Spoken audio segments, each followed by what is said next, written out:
Assalam- Assalamualaikum warahmatullahi wabarakatuh. A'udzubillahi minasyaitonir rajim. Bismillahirrahmanirrahim. Alhamdulillahil qail ya ayyuhalladzina amanu taqullaha wa kunu ma'as shadiqin. Asyhadu an la ilaha illallah wahdahu la syarika lah wa asyhadu anna Muhammadan abduhu wa rasuluh. Allahumma shalli ala sayyidina Muhammadin nuril anwar wa ala alihi al-azhar wa ashabil akhyar wa sallim tasliman katsira. Allahumma nawwir qulubana bi nuri hidayatika kama nawwartal arda bi nuri syamsika abadan abada bi rahmatika ya arhamar rahimin. Tuan-tuan dan puan yang rahmat Allah sekalian, InsyaAllah pada malam ini saya akan terangkan maksud ayat 29 surah Al-Anfal yang telah saya bacakan tadi. Bismillahirrahmanirrahim. Ya ayyuhalladzina amanu taqullaha wa kunu ma'as shadiqin. Wahai orang-orang yang beriman, hendaklah kamu bertakwa kepada Allah dan hendaklah kamu berserta dengan golongan as-shadiqin. Ayat ini ada dua perintah daripada Allah.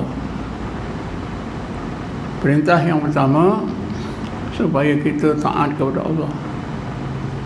Bertakwa kepada Allah itu artinya taat kepada Allah kerana takut kerana Allah. Buat apa saja yang diperintah, yang diperlukan ke, yang disunatkan ke, dan jauhkan segala yang dilarang. Ini kita dah maklum dan rata-rata kita dah lakukan perintah yang pertama. Tetapi perintah yang kedua, wa kunu ma'as shadiqin, hendaklah kamu berserta dengan golongan as-shadiqin. Ini rata-rata kita tak buat.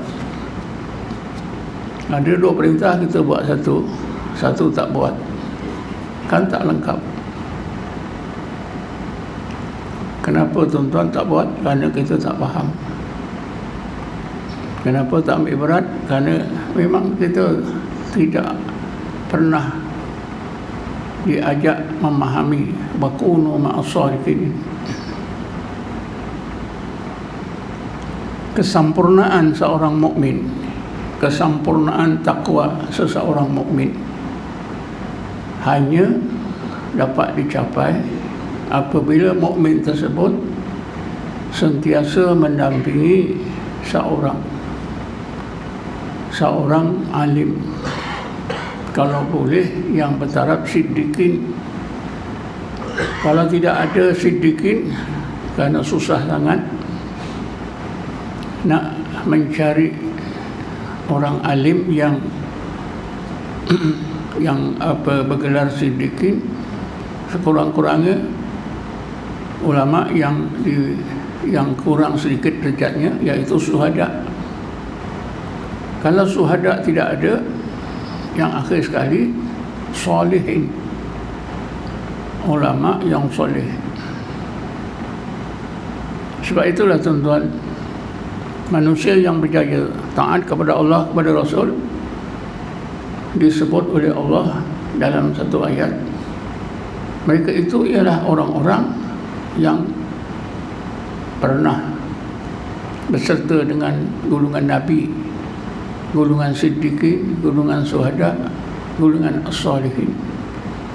Bismillahirrahmanirrahim. Wa man yuti'illaha wa rasulahu ulaika ma'al ladzina an'ama Allahu 'alaihim minan nabiyyin was-siddiqin wasyuhada was-shalihin wa hasuna ulaika rafiqa.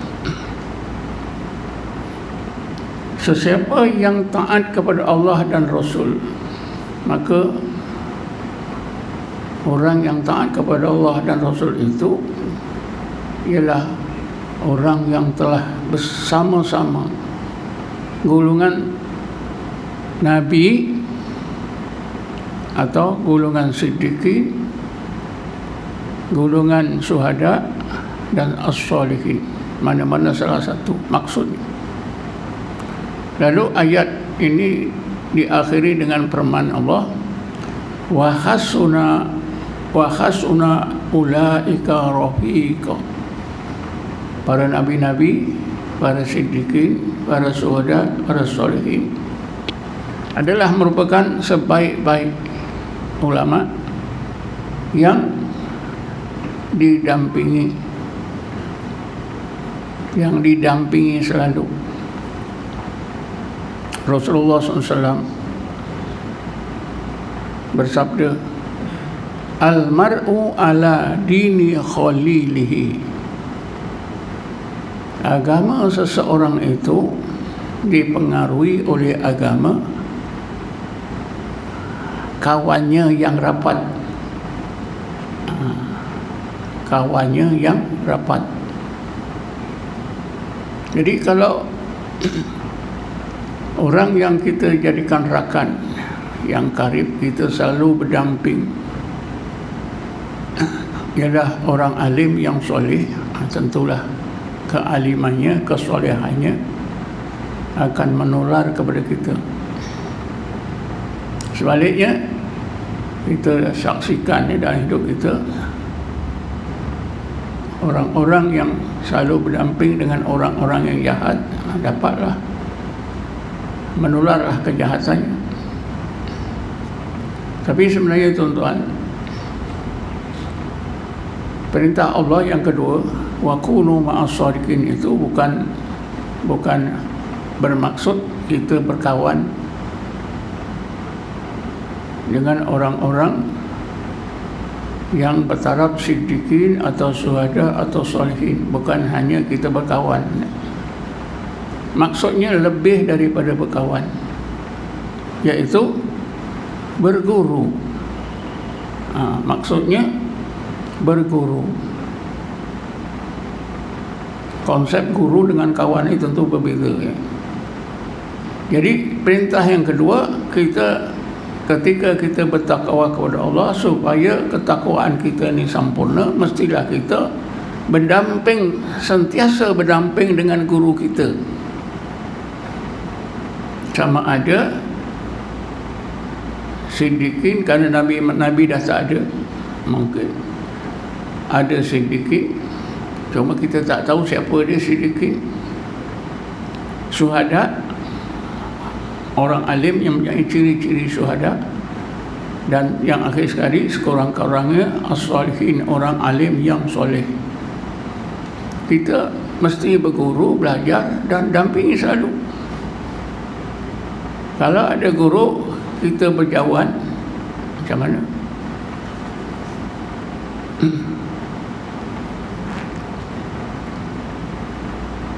Satu ketika, tuan-tuan, saya dijemput oleh Tun Rahman Yaakob ke rumah dia makan malam. Dijemput bukan kerana apa, tuan-tuan, kerana Tun Rahman Yaakob ni dia suka ilmu tasawuf. Dia belajar tarekat,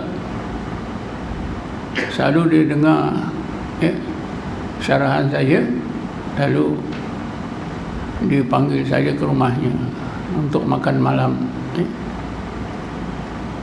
Dia kata apa? Dia berguru, ada guru tasawuf dia. Saya pun tak pernah lihat.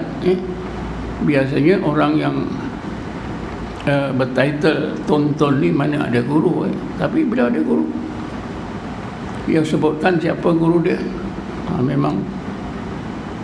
memang baguslah. Sebab itu perjalanan beliau kita nampak lebih baik daripada pemimpin lain. Jadi yang dimaksudkan oleh Allah wa kunu ma'as shadiqin ini bukan saja kita bersama-sama sekampung ke begitu saja, tapi maksudnya ialah berguru.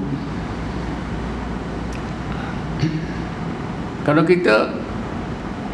kita pahami kejayaan Rasulullah dalam menjalankan tugas mentaati Allah siang dan malam dalam masa yang sangat singkat 23 tahun. Ya. Dia mula dilantik jadi Nabi dan Rasul ketika umur 40 tahun, meninggal dunia ketika berumur 63 tahun. 23 tahun. Satu masa yang sangat pendek. Kalau kita lihat kejayaan baginda Rasulullah SAW, salah satu sebab, salah satu faktor yang menjana kejayaannya ialah kerana beliau sentiasa didampingi atau berdamping dengan gurunya. Siapa dia? Jibril alaihissalam.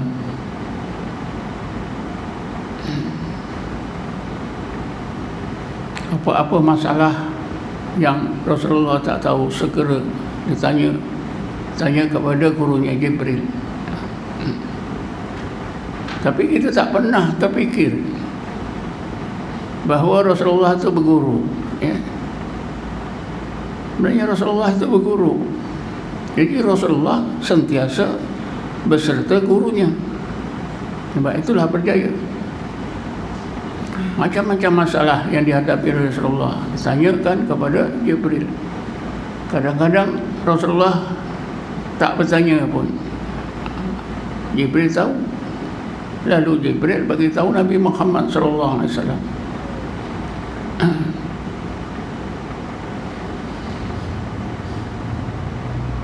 Tuan-tuan dan puan sekalian, hikmah guru bagi murid itu mungkin kita dah tahulah, ya. Banyak hikmahnya, banyak kebaikannya. Tapi pada malam ini saya nak terangkan sebahagian hikmah, ya. Seseorang mukmin sentiasa mendampingi guru ni. Hikmah yang mungkin tak pernah kita dengar, atau pernah dengar mungkin kurang jelas. Apa dia? Antara kebaikannya ialah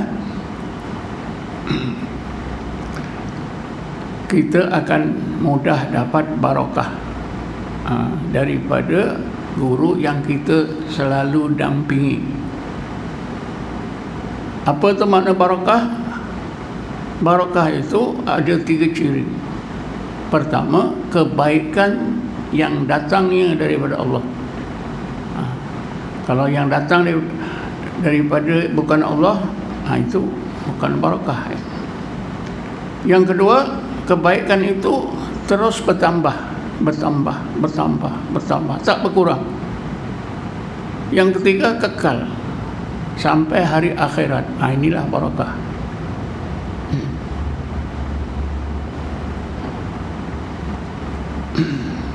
Barakah ni sama maknanya kalau ada Rasulullah, syafaat. Pada nabi-nabi disebut syafaat. Pada umatnya selalunya disebut barakah. Mudah-mudahan dapat keberkatan. Tapi orang moden sekarang ni dah lupa barakah. Mana ada berkat, mana ada keberkatan. Keberkatan tu Allah punya. Memang Allah punya. Semua kekayaan pun Allah punya. Tapi bila kita nak minta derma, minta kepada Allah. Adakah kita minta derma kepada Allah? Minta pada orang kaya. Keberkatan, syafaat itu semuanya Allah punya. Tapi Allah sudah berikan keizinan pada setengah orang yang beriman, setengah Nabi dan Rasul. Ayat kursi yang selalu kita baca, kita tak pernah menoleh apa yang Allah sebut dalam ayat kursi itu. Bismillahirrahmanirrahim. Man dzalladzi yashfa'u indahu illa bi'idznih. Manalah orang yang boleh bagi syafaat di sisi Allah kalau tidak dengan izinnya. Rasulullah memang diizinkan oleh Allah untuk bagi syafaat pada umatnya, dan umatnya yang soleh dah diizinkan karena umatnya yang soleh itu tadi dapat syafaat pada Nabi. Itu dinamakan barakah. Barakah itu akan merebaklah kepada orang-orang mukmin yang berdekatan, yang sentiasa selalu berserta dengan orang alim, orang yang soleh tersebut.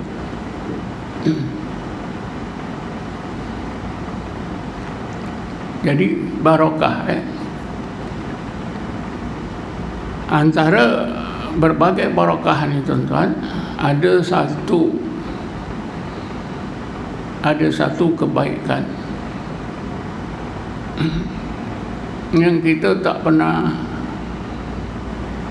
ataupun kita jarang dengar,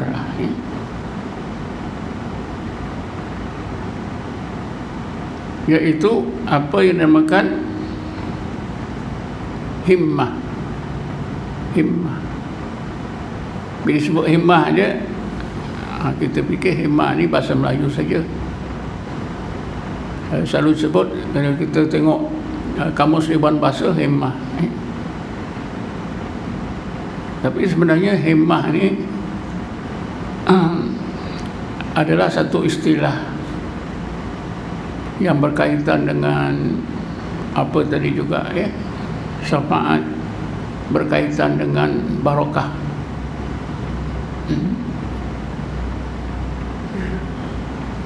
Bila kita mempunyai seorang guru yang selalu kita dampingi, kita akan dapat barakah, mudah dapat barakah. Selain daripada barakah, dapat himmah. Apa makna himmah? Seorang ulama sufi bernama Syekh Abdul Karim Al-Jili dalam kitabnya Insanul Kamil, dia kata himmah itu ialah nur yang Allah limpahkan dalam hati seseorang mukmin. Nur itu asyik kepada Allah.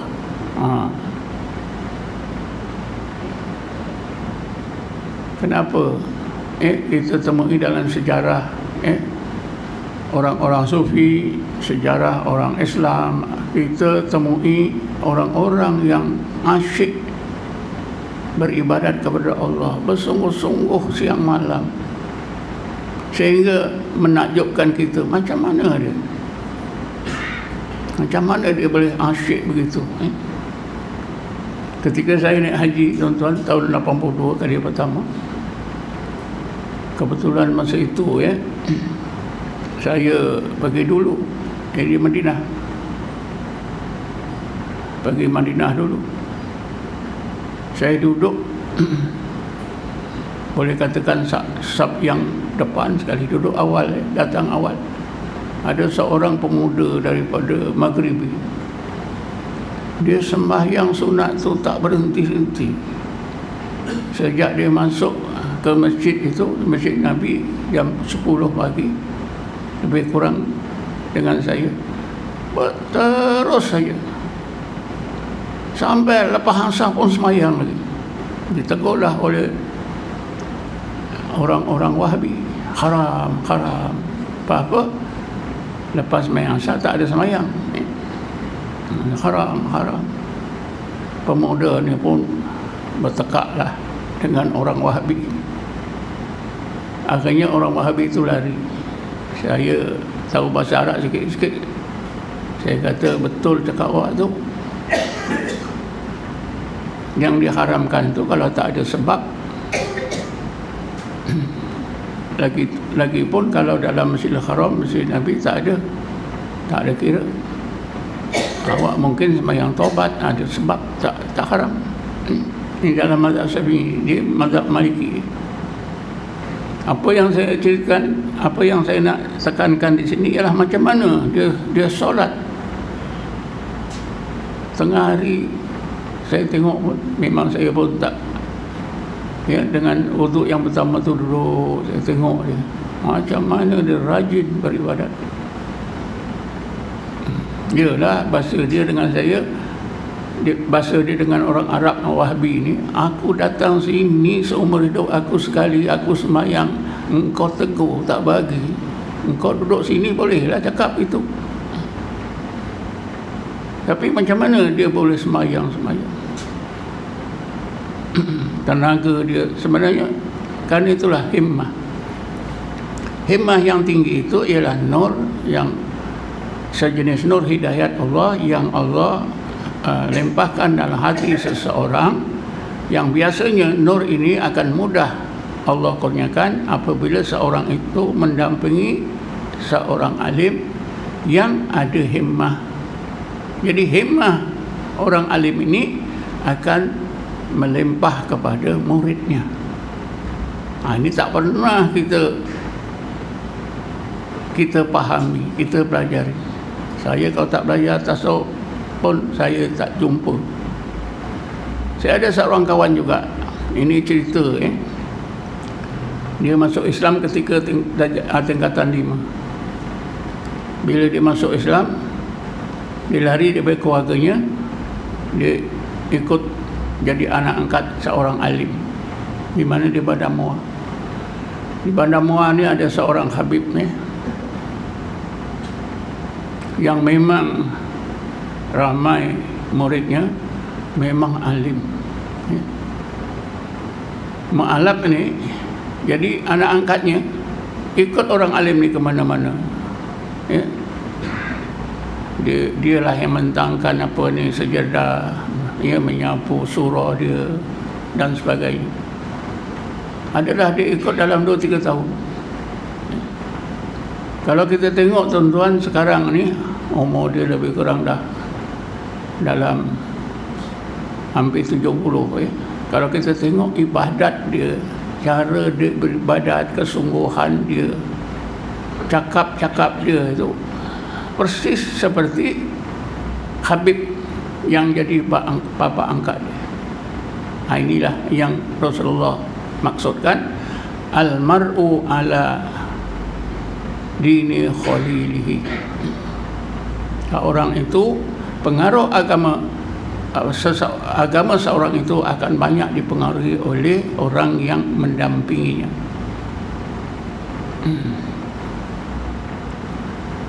Jadi saya yakinlah, kenalan saya ini, rakan saya ini, seorang ma'alaf ini, dia dapat himmah yang tinggi. Tuan-tuan dan puan sekalian, tadi saya dah sebutkan Rasulullah, kejayaan Rasulullah yang begitu menakjubkan dalam masa singkat ialah kerana dapat limpahan syafaat daripada gurunya Jibril, kerana Allah memang limpahkan kepada Jibril terlimpahlah kepada Nabi Muhammad SAW. Jadi di dalam ilmu tasawuf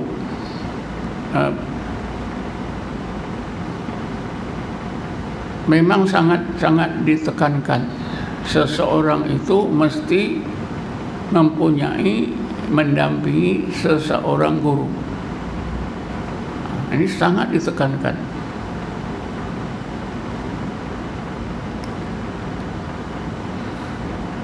Tuan-tuan dan puan sekalian, cuba kita tengok macam mana penekanan ini ditekankan di dalam Islam.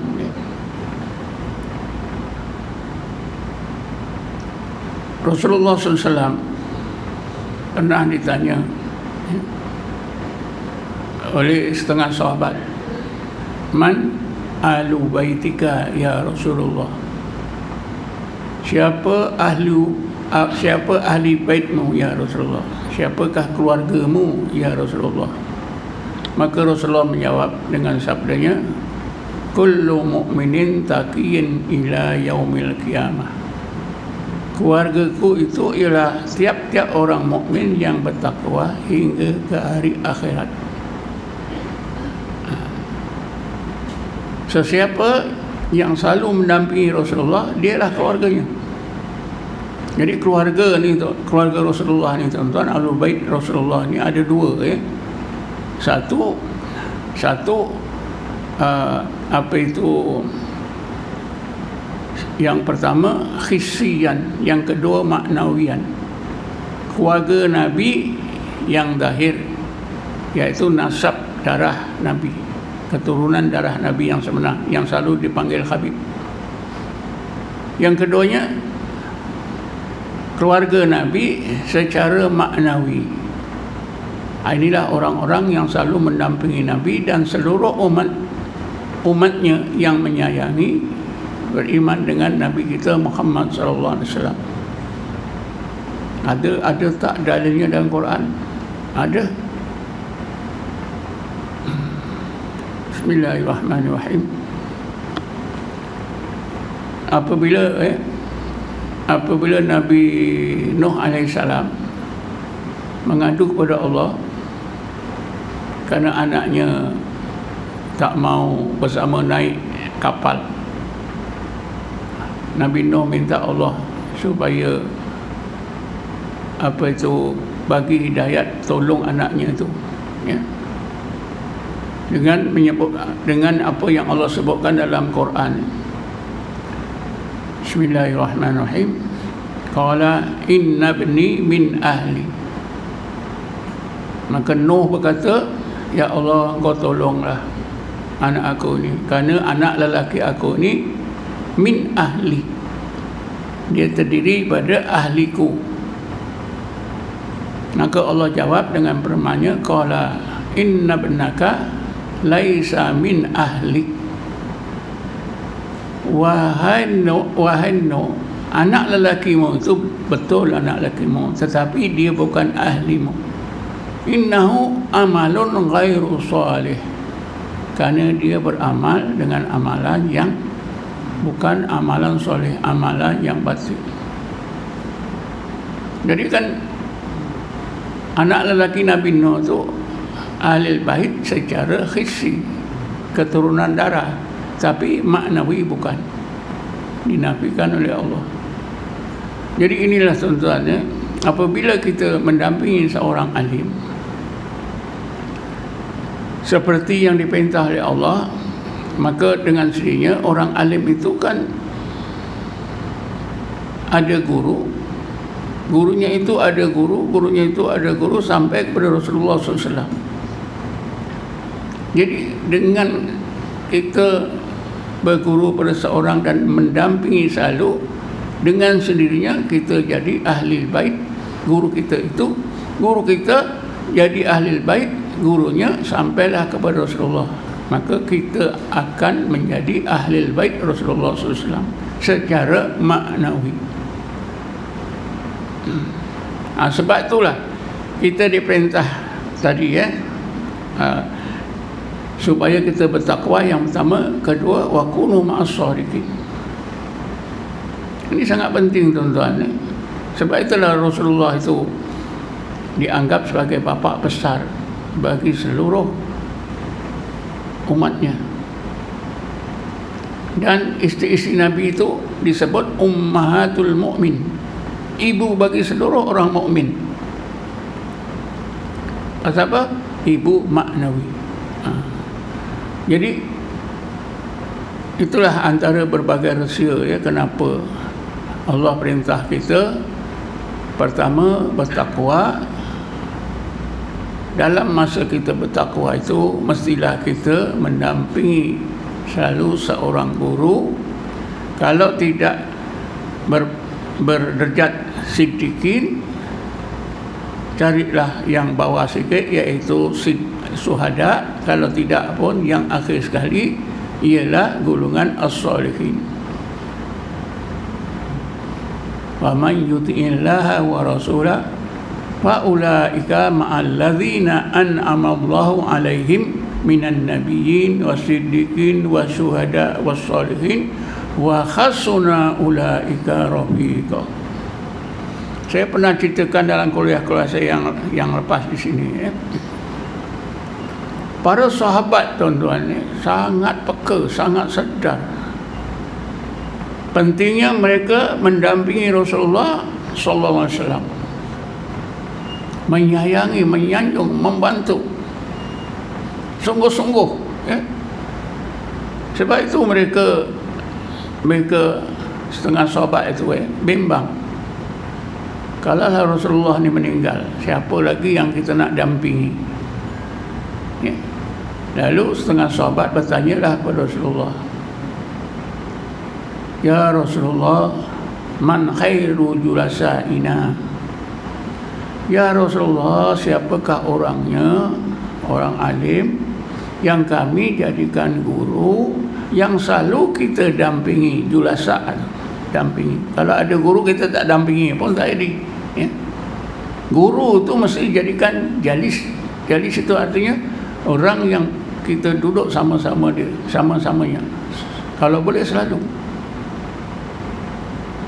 Maka Rasulullah menjawab dengan sabdanya, khairu julasaikum man dzakarakumullah ru'yatuhu wa zada ilmukum mantikuhu wa garrabakum fil akhirati amaluh. Orang alim yang sebaik-baiknya kamu jadikan guru, kamu selalu dampingi, ya, ialah orang alim yang mempunyai 3 ciri. Pertama, bila kamu tengok rupanya, kamu ingat Allah. Pasal sahabat tengok Rasulullah ingat Allah. Jadi orang alim yang baik, yang kita jadikan guru, yang selalu kita dampingi, macam tu lah. Tengok ingat Allah. Tapi zaman sekarang nak cari mana tuan-tuan?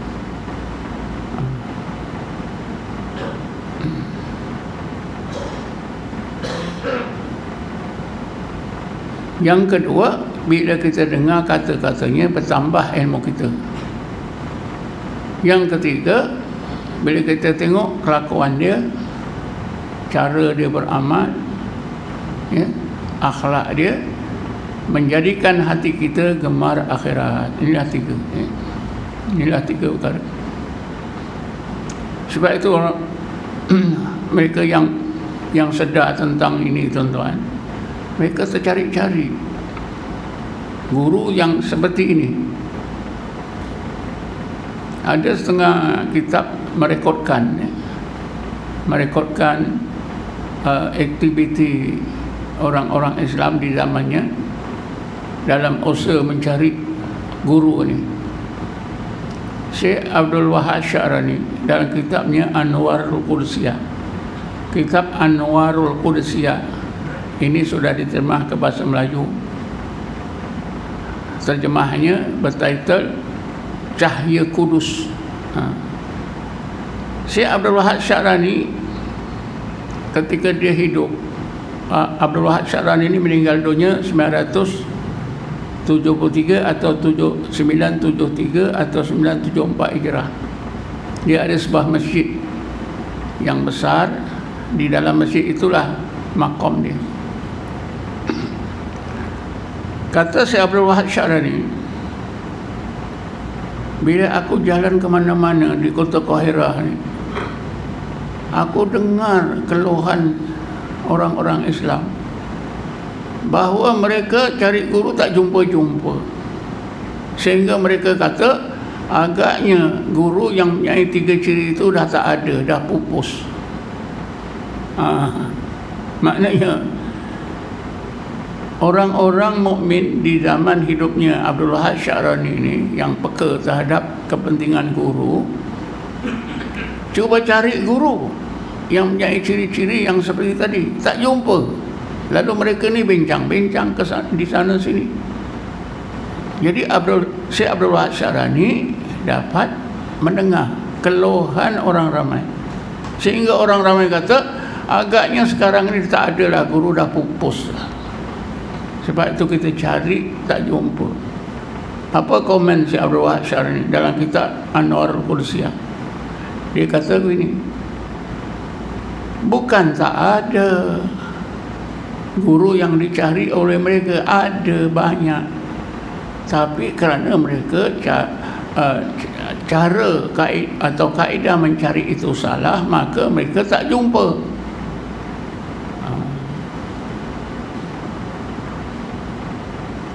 cara mencari ada kaedahnya, iaitu dengan cara selalu berdoa kepada Allah.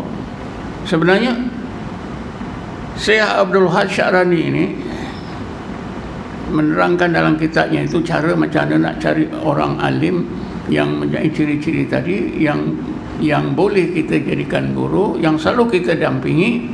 Sebenarnya Syekh Abdul Wahab Sya'rani ini pun cuma memanjangkan pandangan seorang ulama tasawuf yang lebih dahulu daripada beliau, iaitu Syekh Abdul Qadir Jailani dalam kitabnya Al-Ghunyah. Syekh Abdul Qadir Jailani meninggal dunia 562, Abdul Wahab Sya'rani 974 atau 73. Kira-kira berapa tahun tu?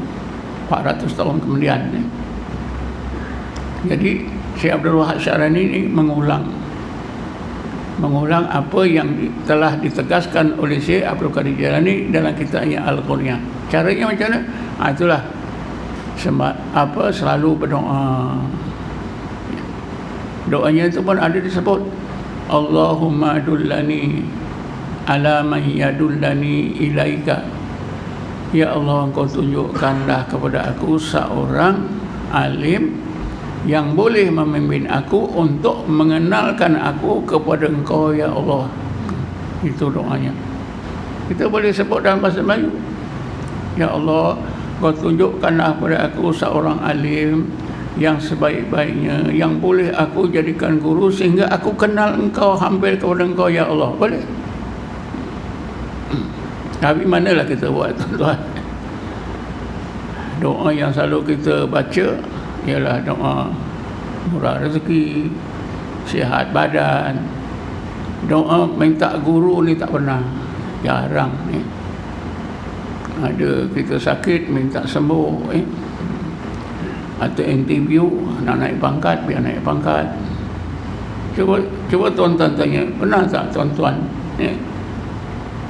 berdoa, ya Allah, tunjukkanlah kepada aku seorang alim yang boleh memimpin aku, mengenal Engkau, mendekatkan diri aku kepada Engkau, seperti yang disebut oleh Rasulullah, bila aku tengok aku ingat Engkau, ya Allah. Bila aku dengar kata-katanya bertambah ilmuku, bila aku tengok akhlaknya menjadikan hatiku gemar akhirat. Tak ada, ya. Jadi tuan-tuan, nur himmah itu sangat penting dalam masa kita beribadat. Tak salah saya terangkan, saya ada buat kuliah di sini satu masa dulu, tanda-tanda amalan seorang itu diterima oleh Allah. Antaranya apa? Khalawatul ibadah. Halawah ni apa? Sedap, lazat, beribadat kepada Allah. Kalau tak ada nur himmah, macam mana boleh rasa lazat beribadat? Bukan ibadatnya itu menjadikan orang yang beribadat itu rasa lazat. Yang dirasakan ialah Allah. Yang dirasakan bila beribadat itu dirasa seronok kerana berdepan dengan Allah Subhanahu wa taala. Seperti Rasulullah SAW ni. Rasulullah sebutkan qurratu aini bis solah. Itu Rasulullah apabila beribadat dia rasa seronok dengan Allah, dia rasa lazat dengan Allah Subhanahu wa taala. Tapi kalau seronok dengan ibadatnya itu bukan, ya, kerana ibadat itu makhluk. Jadi itulah antara beberapa kepentingan kenapa kita diperintah oleh Allah ketika kita bertakwa taat kepada Allah, sepatutnya kita ada seorang ulama yang selalu kita dampingi. Selain daripada apa yang telah saya sebutkan tadi, ulama yang kita dampingi, jadikan kita guru ni, memimpin kita terutamanya dalam masalah taubat. Ni. Dalam masalah taubat, kita pun tak terfikir taubat kita ni mesti dipimpin. Kalau kita bertaubat dipimpin oleh guru kita yang mempunyai ciri-ciri seperti yang Rasulullah sebut tadi, tuan-tuan, taubat kita ni mudah diterima, kita mudah bersih daripada dosa. Ni kita pun tak terfikir. Tapi ada juga fikiran orang-orang kita di Malaysia ni, bila dah buat dosa 1 tahun pergi umrah, minta apa? Minta keampunan dekat Kaabah. Bagus juga. Tapi ada yang lebih bagus lagi, tinggalkan. Kenapa? Karena para sahabat itu, tuan-tuan, bila bertaubat jumpa Rasulullah, diabadikan oleh Allah dalam Quran. Bismillahirrahmanirrahim.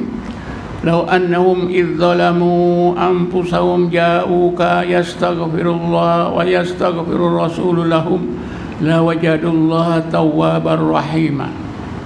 Ya Muhammad, sekiranya orang-orang yang menzalimi diri mereka sendiri kerana melakukan dosa datang menemui engkau ya Muhammad, lalu mereka istighfar minta keampunan kepada Allah di depanmu ya Muhammad, engkau juga ya Muhammad sebagai Rasul minta keampunan untuk mereka, nascaya Allah mudah mengampunkan mereka, dan keduanya Allah mudah melimpahkan rahmatnya kepada mereka.